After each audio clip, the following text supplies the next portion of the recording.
आज सकाळी कारभाऱ्यांना डबा दिला नव्हता, तर कारभारी आला तर जेवणाच्या टायमात डबा न्यायला. तर मी चालली होती घाईघाईने डबा द्यायला.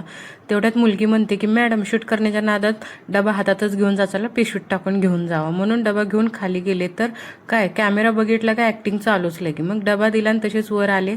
तर या इथे मॅडमचा ड्रेस स्टिच करून झाला. तर सगळ्यात महत्त्वाचा भाग म्हणजे हे छोटे छोटे कपडे मी स्टिच केलेले मला खूप आवडले होते. तर या इथे बाळाचे मी टोपडे आणि पॅन्ट आणि शर्ट हा असा स्टिच करून दिला होता. तर आज आमच्यात कार्यक्रम रंगला होता असा दहीवड्याचा. तर इतका छान मेनू होता. यानंतर पटपट आपले दहीवडे तळून झाल्यानंतर ते पटकन घेतले गार्निशिंग करायला. गार्निशिंग करून झाल्यानंतर म्हणलं की पटपट याची टेस्ट करून घ्यावं आपली, कारण पुढच्या कामाला आपण रिकामं होतोय. त्यानंतर मग पहिला गार्निशिंगला घेतला की वडे तळूस तरच खूप उशीर झाला. गार्निशिंगला घेतल्यानंतर मस्तपैकी इथं असं दही वगैरे टाकलं. त्यानंतर चिंचेची चटणी करून टाकली, मग लाल तिखट आणि चाट मसाला टाकला आणि मस्तपैकी दही वड्यावर ताव मारला.